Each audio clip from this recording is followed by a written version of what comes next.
Cuando me encontraba en el colegio, como muchos de los amigos que había tenido en ese entonces, decía que aprender historia era una pérdida de tiempo, que aprender fechas, sucesos, acontecimientos y demás eran innecesarios porque no me iban a servir para nada en mi vida, porque no me compensaría en nada el tiempo perdido que pasé estudiando. Muchos de nosotros tenemos esta postura, pero ¿será cierto? Quédate conmigo y te explicaré la importancia de la historia para la sociedad actual y por qué se tiene que enseñar con criterio dentro de las instituciones educativas.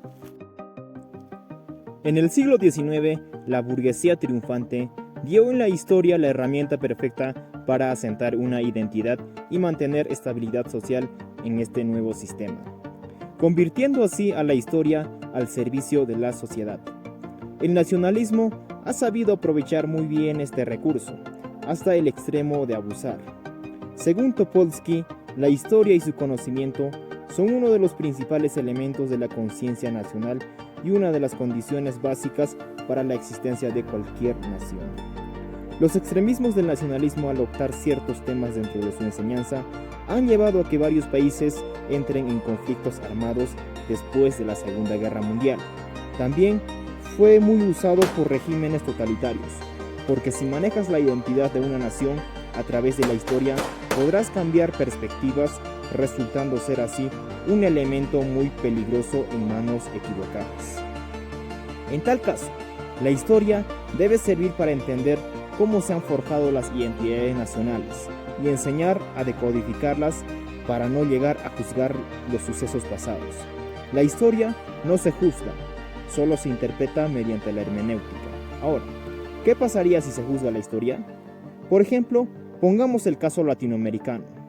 Si juzgáramos los sucesos, entraríamos indudablemente en un conflicto con Europa, por los atropellos del pasado, por supuesto. Ciertos textos historiográficos tienen esta índole, y hay que tener mucho cuidado y cautela porque un historiador no siempre va a ser objetivo al momento de escribir, sino va a ser guiado por sus impulsos y emociones que van a terminar descarrilando al suceso, convirtiéndola así en una historia resentida y reaccionaria. Como sociedad y como persona, somos la suma de todas nuestras acciones pasadas. De alguna forma u otra, el pasado es como una cicatriz latente que nos indica qué hacer y qué no.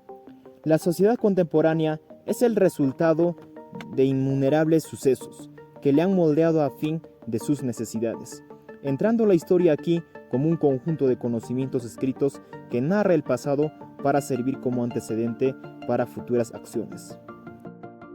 Entonces, ¿por qué se quiere evitar una guerra entre Rusia y la OTAN? Pues porque ya se tiene antecedentes de la destrucción que este podría causar.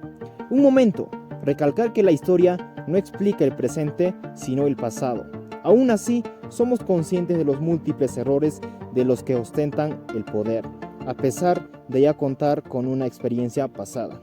Y que también la historia debe servir para comprender críticamente la propia identidad y poder contextualizarla en un mundo amplio como el nuestro. Continuamos. La historia como crecimiento social representa a los grupos que de algún modo fueron afectados directamente por grupos extremistas. Según Manuel Burga, es necesario quitar el peso de la historia de estos grupos. A finales del siglo XX, muchas personas fueron víctimas de abusos a sus derechos, y que habiendo sobrevivido a esto, en la actualidad no quieren unirse a la sociedad y que se mantienen sumisos, siempre aceptando que terceros decidan por ellos. Y por último, la historia es cada vez más necesaria para formar personas con criterio y con una visión lo más fundada posible en un mundo desbocado y lleno de incertidumbre como el nuestro.